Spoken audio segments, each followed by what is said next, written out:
So as Andres just introduced me kindly, I'm a Senior Policy Officer at Housing Europe. So Housing Europe is the Federation of Social Cooperative and Public Housing Providers, and ECHL is a member from Estonia. So I will talk to you briefly about what are the main challenges that we face at European level when we discuss with the European Union about the standards about energy efficient renovation. So so we represent actually 11% of the whole housing stock in Europe.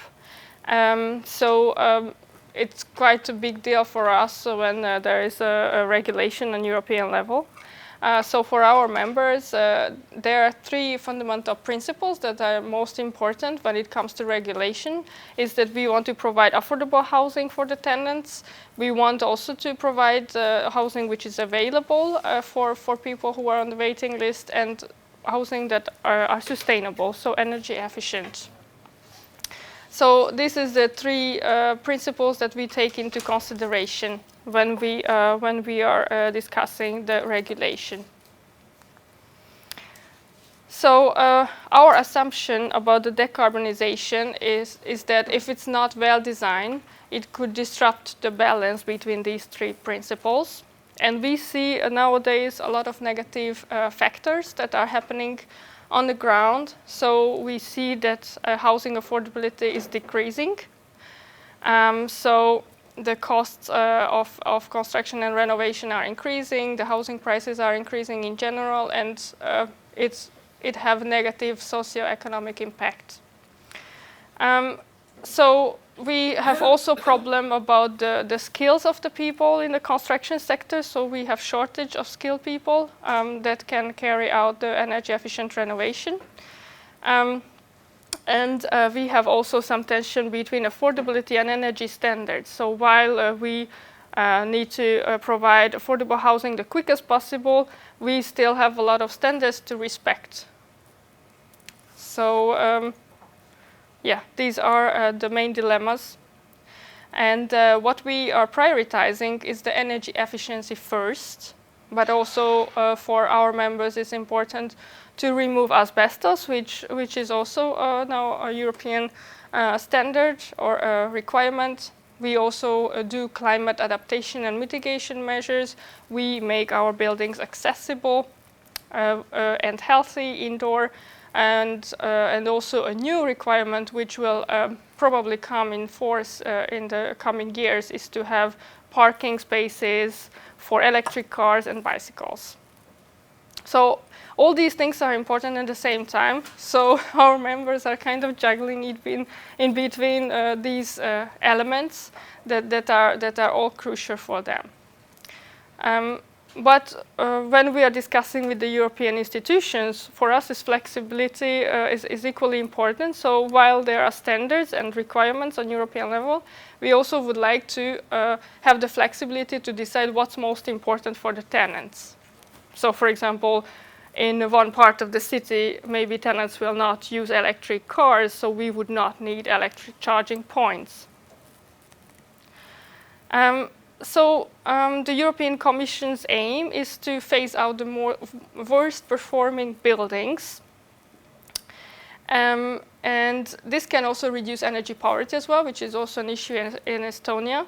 And what we see in the new directive is the new label scale, which changes a little bit. For example, the new label G from 2025. So it means that more and more social housing buildings will be under the label G. So it means that we need to renovate quicker than before with maybe even less resources. So the deadline for public buildings is 2027. And after there will be a deadline for social housing. So it is great that the European Union is providing this new Repower EU, which is a financing tool as well to fill the gap, the financing gap, and also help us to skill up our workforce. But it is not enough, of course, because we have a huge investment gap in the sector. And what did our members pledged for? So we said by 2030, all housing providers, our members across Europe, will renovate 4 million housing. So it means that we will reduce by 50% our energy use. So our aim is to have livable neighborhoods, sustainable livable neighborhoods where people can live healthy. So, and what our main approach is to follow this district approach. The district approach, it means that we need to tackle this renovation challenge at local level and look at the neighborhoods. I brought some examples to you. So in Bordeaux, there was a recent project which is a social housing that is renewable self-consumption. And also another one from Potsdam that is also quite of a historic kind of historic how to say results, because it's also renovation is also increasing in Potsdam. So a post-communist country is also putting a lot of effort into that, and also they try to bring this district approach. And what is the most innovative is in Sweden, where we were speaking about no-go areas, and our Swedish member could transform this no-go area where was crime, poverty, prostitution, etc., to a sustainable neighborhood that they renovated, but not only renovated, but they put all the social accompanying measures around it. So it's not only just bricks and mortar that you renovate and that's all, but you need to put all the effort together to accompany the people, to build also social programs, to help people to find jobs, and accompany those who are disabled or who are drug addicts, etc. And I would like to speak to you about also an important project where ECHL is also participating. It's called Shape EU. It is an EU project. It was just recently awarded by the European Commission to help the renovation on the district level. So ECHL is our partner in that. And we will have 3 models in this project. Feel free to partner with ECHL if you would like to get involved in the project, because we have also free accompanying measures for stakeholders for helping this district approach. So the first module will be how we need to implement the renovation. So how we need to relocate the tenants when we are renovating, how we need to partner with the private stakeholders, how we can achieve the cost neutrality for tenants, so how we can achieve that people are not through out of the building after the renovation, which is very current in a lot of countries. How we can also tackle the multi-apartment buildings, which I guess in Estonia is still an issue. We will also partner with architects and different stakeholders to look at this. The second module will be the social innovation part. So how we could combine the different target groups. So how we can all work together, like now, to exchange practices and see what are the best solutions for each district, how we can ensure co-creation. So it means that how we can work together with the tenants and involve them from the first day of the renovation, even the -1 day, so even before we start the renovation. And what are the models that should be carried out for different target groups? And the third module will be the technical blueprints. So we would like to put together models that could be potentially implemented. So we will look at the spatial planning, urban planning. We will look at how the different models can be aggregated, how we can use the different sources for the renovation projects.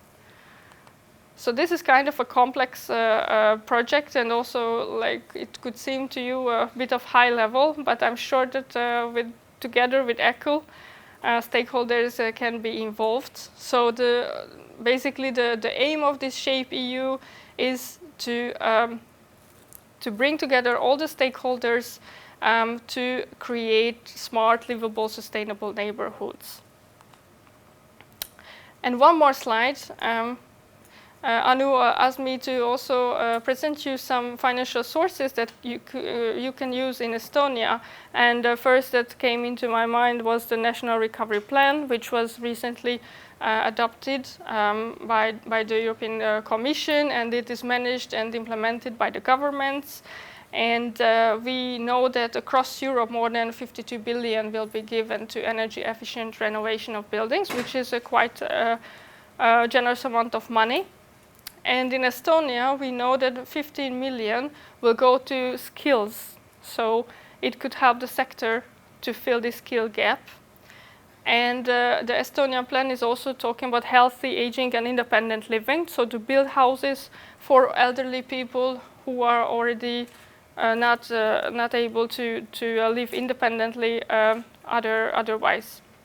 And another funding that I would like to raise your attention about is the new LIFE calls that is managed by the European Commission agency, and it's focusing on energy poverty, and it is project development. So 95% of your project development can be supported by this program. And the calls are just launched, I think a few weeks ago was launched, and the deadline is November. So if you want to have a project, a bigger project on renovation, for example, or even on a city level, you can apply for this just to help develop your project. Of course, the investment itself is not through this call, but you can use, for example, the recovery plans or structural funds or national funding for that. So this was in a nutshell what I wanted to tell you on what's going on. Of course, there is a lot of things that's going on European level, but I'm happy to answer if you have any questions. Thank you. Thank you, Edith.